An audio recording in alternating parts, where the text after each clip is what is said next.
Alright, thank you everybody for waiting. Game 2 has loaded successfully. So here we go. Should be a good one. Please let us win. We Poor has their backs to the wall now. They cannot afford any more losses, or else they will be eliminated. Final Boss and Co. have a little bit of breathing room. They can afford to drop this game, and they will have a third game to fall back on, but I'm pretty sure they don't want it to come to that. Definitely don't want to give up all the momentum that you worked so hard to build in the first game with that comeback. They were basically down as much as about 6-7k gold at most, I think. And they managed to turn it around, and both teams going for the exact same tricks as they did last time. 30 seconds until minions spawn.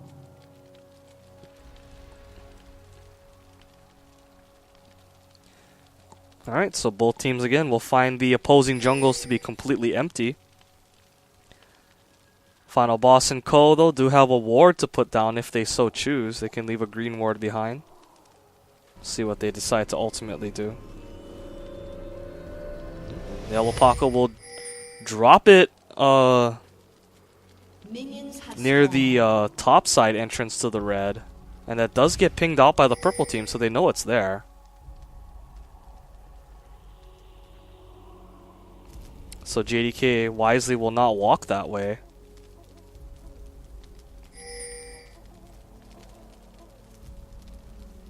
But it looks like JDK will be going into the 2v1 regardless, as the bot lane is already in position. Images and Gang City Mare are already down there. Looks like they're gonna try to contest the buff, maybe? No. Pantheon thinking better of it, and he's gonna be late to his buff.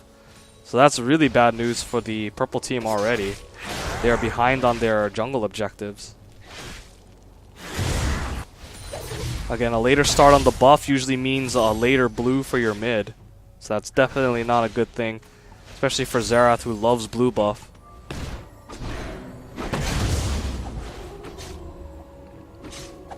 And Shen, of course, going to be jungling with Kha'Zix, the reason being because it's in a 2v1. He's not really going to get a whole lot of things to CS easily anyway, so just taking the free experience and gold that he can.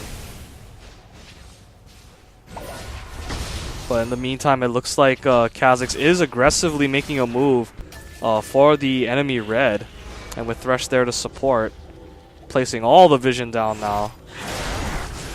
They have really good coverage of this, as Pantheon, pretty slow jungler, and they are punishing him for it very hard, as he will arrive way late to that steal, and they will get out. Oh, actually they're gonna jump him. Oh, Kunak knows though that they might be in that area. As soon as he sees that the buff is gone, decides better against it. He even starts leashing the Wraiths far to the side, just in case he needs to get away. We'll see what J Honey decides to do here. Looks like he wants to make a move, but will not fully commit. So that will be some time spent there by Kha'Zix, but he has a blue buff that he can go get now. And that's going to be a 3 buff to 1 advantage. Bombin's taunt. Just a little short right there, not quite in the direction that he needed it to be. Gang City Mare and Images have taken a lot of damage onto this turret though. They need to hurry up and get this turret as soon as possible, and then rotate up to defend the 2v2 up top. Pantheon going back for his first buy. Only 8 CS and only 1 buff though, so not a whole lot of money in his pocket as of yet. And looks like Images will continue to hammer down on this turret. Gang City Mare starts to tank the turret.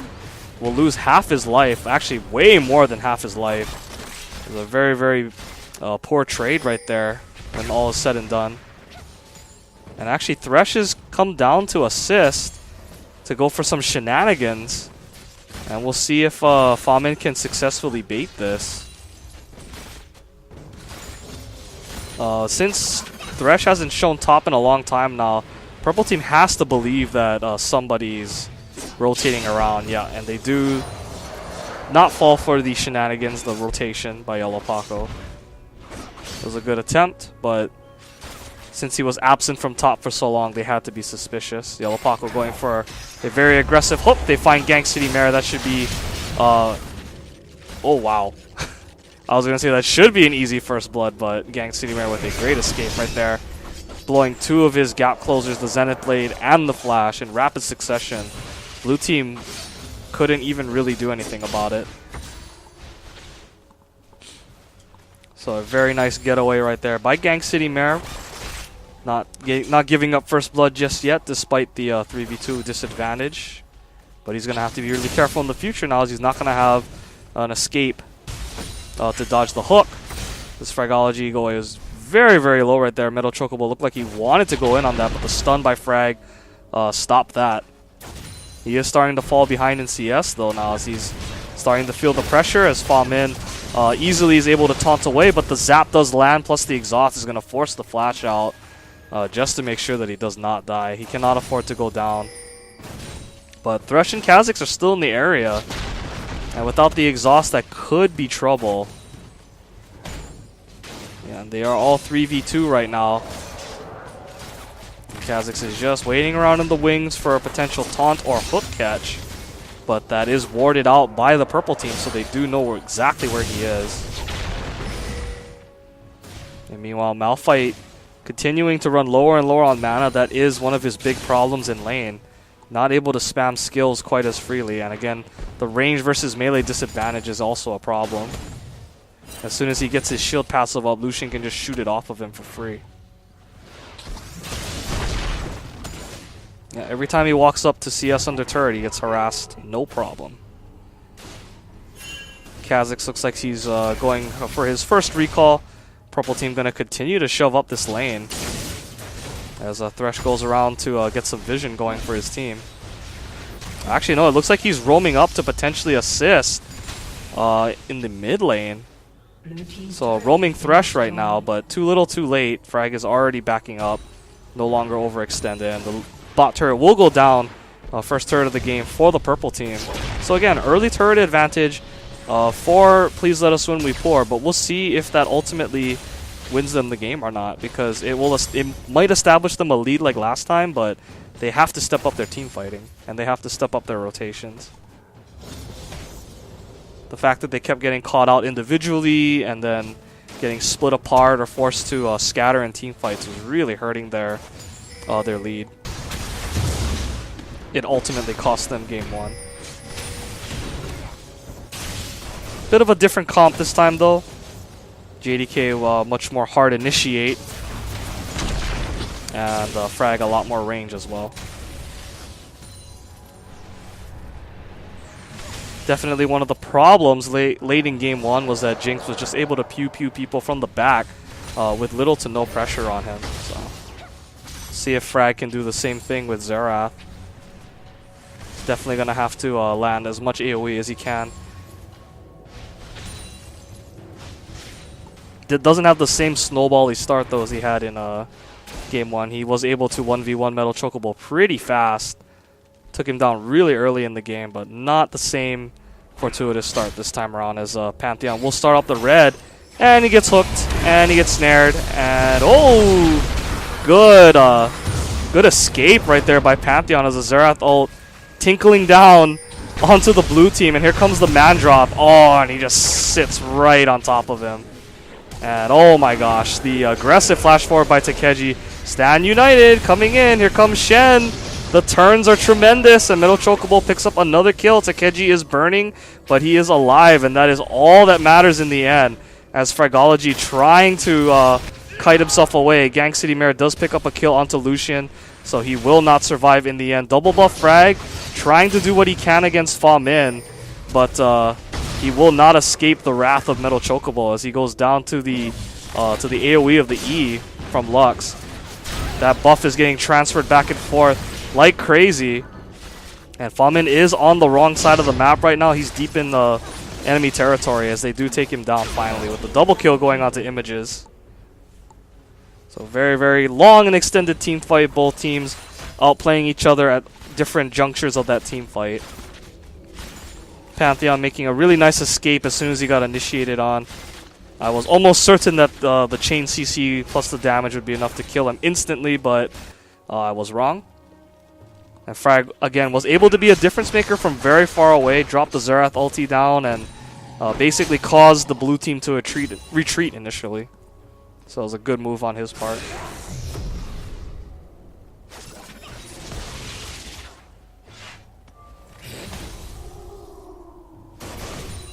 Alright, so after that explosive teamfight, action has reset. Yellow Paco and J Honey getting caught out of the dragon.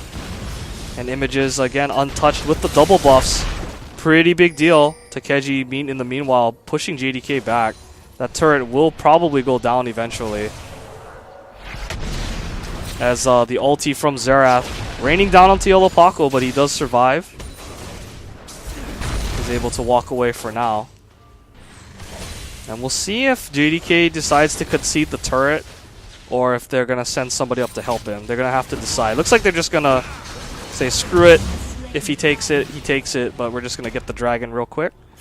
So again, early objective advantage going in the favor of Please Let Us When We Pour. If they can just keep this up, they should be able to secure to a game 3.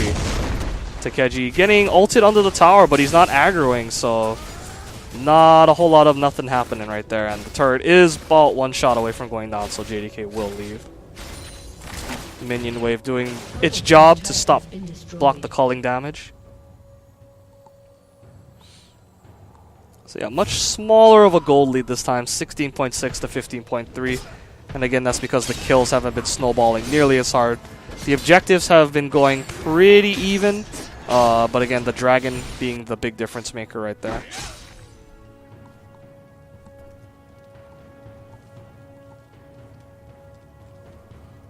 Yeah, right now, like I said, Kunok is kind of on a proverbial clock right now, as Pantheon will have his time to shine, but once he falls off, it's not going to be as effective.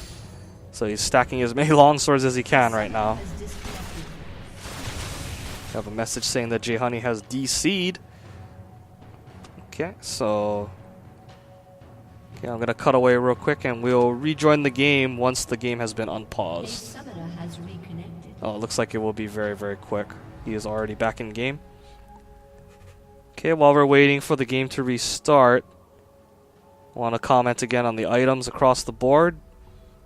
JDK with a lot of armor right now, with those ninja tabbies. Sitting on that glacial shroud for the frozen heart, most likely. Pieces of a sunfire cape in the meantime for Fa Min. And the last game, Fa Min got a lot of mileage out of taunting and flash taunting, locking up multiple people very, very quickly. So we'll see if he can get the same catches as he did in the previous game. Lux Laser coming across, of course, to clear out the wave. And no teleport this time on JDK as Images gets caught out. Solar Flare coming across, but here comes Shen. And Images gets deleted right away. Pantheon coming in, not canceling his ulti, and he will feed another kill as J Honey fails his jump over the wall. Nobody saw that, of course. And JDK rotating down too little too late as the damage has already been done, and that will again even up the gold again as the kills get traded back once again. Every time that Please Let Us When We Pour thinks that they have a pick or a fight in their favor, either the Shen ulti comes down or the team of Final Boss and company just collapse on top of them. And it's just not the same fight that they thought that they were getting into. Way more than they bargained for on that.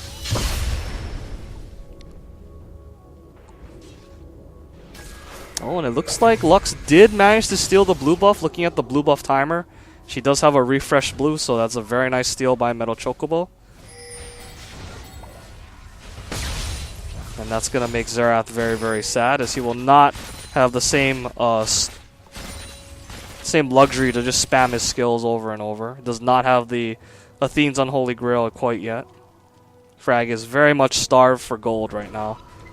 He is behind 117 to 82, as J Honey being an annoyance right now, as Images was not paying attention. It's really unfortunate. If Jay Honey had just gone for it, he might have been able to just kill him. Lux Laser not quite available though, so Metal Chocobo won't be able to go for the snipe. But yeah, I mean, that's pretty indicative of Please Let Us When We Pour. Their heads just don't seem to be in the game right now. They're just not paying attention to the map. I mean, window shopping, that happens to everybody, but when you're down a game and facing elimination like this, and with the game as close as it is, you gotta be paying attention when you're backing in open territory like that. Especially against something like a Kha'Zix who could stealth around.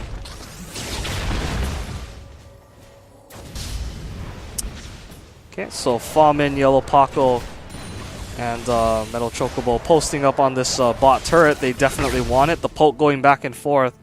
And again, Lux with the blue buff, very happy to keep spamming her abilities. Looks like Kha'Zix has also joined the team.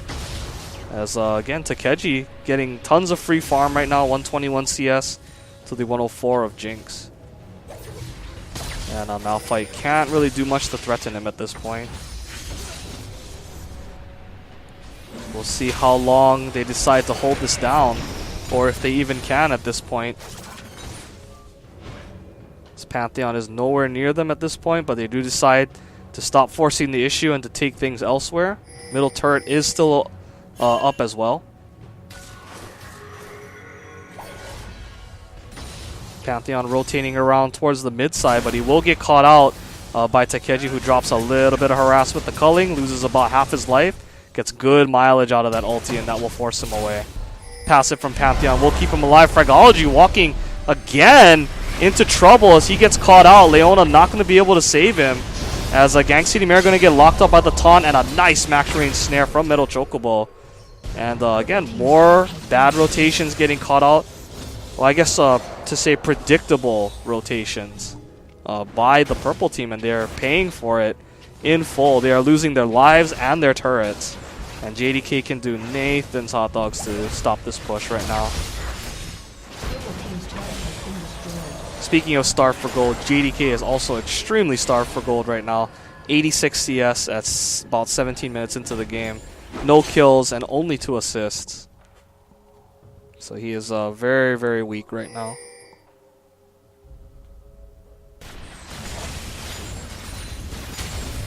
And again, Images doing pretty well. He does have the most kills on his team. He's the only member of the team in triple-digit CS, but I don't think it's going to be enough at this point. He needs more time to ramp up, first of all, and two, his team can't protect him or stay alive long enough to do anything. And the blue team once again have their eyes on the dragon as Fragology gets hooked over the wall, drops the lantern, easy peasy, and that will be a kill picked up. Fragology down, big damage threat out of the way. Images getting forced out of the fight, and Kunok is left by himself along with Gang City Mare, splitting up in opposite directions. Jay Honey does not have a whole lot of mana, but he has all the damage he needs just in his level advantage and items, as JDK forced to retreat off to the side as well. We'll see if they decide to go for Images here. Flash Taunt would not be unreasonable, as Famin does go for it, and JDK, instead of peeling for Images, decides to go for the back line. And Images will die for free anyway, and that will be Unstoppable Force wasted. Not really doing much of anything. Really surprised that JDK didn't just try to peel for Images. Maybe try to catch the ulti coming in from Shen. He did flash in with the taunt though, so that would have been very difficult to do. But yeah, just really scattered coordination right now by Please Let Us When We Pour.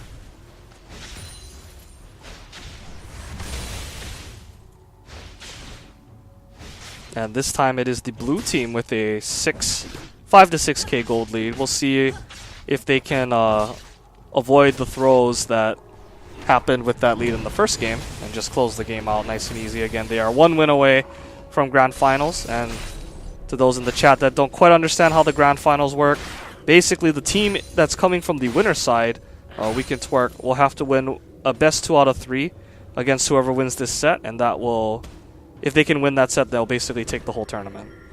Whereas the winner of this match, regardless of who it is, will have to take 2 sets from We Can Twerk in the Grand Finals. So that is the traditional advantage of the winners and losers side in Grand Finals. Image is able to escape but blows both his summoners. He's going to be put on notice in the next couple fights. Super Mega Death Rocket not strong enough to finish off Kha'Zix right there, as he does scurry away with a little bit of life. Unstoppable Force will be up soon, but it doesn't look like they need it, as Takeji getting locked down by 4 people.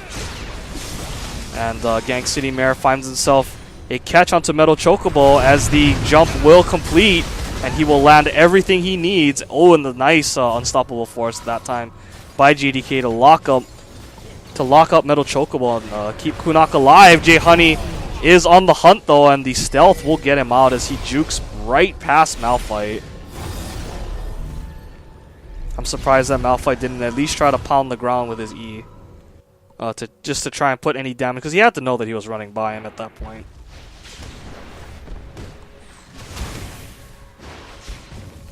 The purple team very desperately trying to get what they can out of that exchange. It was one of the best exchanges for them all game, where they initially were able to catch somebody out before the actual fight started. And they will be getting this top turret, but it will cost them their lives as Famin is rotating across.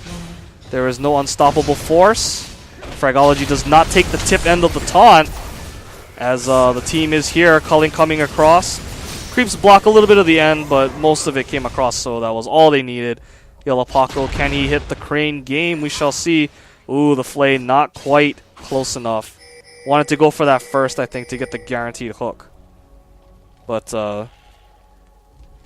doesn't get that, but no big deal. They are pretty comfortable, I think, right now. 33.1 to 28.6, but again, we'll see if the same thing happens from game 1, where the team with the lead gets overconfident and walks into death. Yellow Paco face checking, but the laser coming across does tons of damage to the purple team. And this time, the team with the lead is playing with the lead and just exploding people. Again, so much range on that Lux laser, but doesn't need to be point blank for it to be effective. It can be effective so long as it hits you from any range of it. Comes across multiple people right there to turn that fight super free right there. Purple team could do nothing to stop that. And this will be most likely an uncontestable inhibitor. Takeji pops a barrier to sustain a little bit of the damage. JDK in the middle, but has no ulti, so can't do too much. Here comes Images with Jinx, trying to put down the damage and get some get excited resets. J Honey is going dangerously low, and Famin able to clean up Malphite, and more purple deaths coming across as the blue team is licking their wounds a little bit, but they're still alive, and that is all that matters right now. Takeji going super hard, and a nice Lux laser coming across, cleaning up too as Jinx dies with the little heart over her head. And that might very well be GG right there. At this point in the game, so far behind with super creeps knocking on your door, I don't think there's any way for Final Boss and Co to throw this. Although it should be noted that both Final Boss and Please Let Us When We Pour had major throws in their previous sets against We Can Twerk, so I'd say anything is possible at this point, but it is highly unlikely. Yeah, okay, and Malphite blowing ulti, because that is the surrender. The GG's coming across. So yeah, pretty convincing.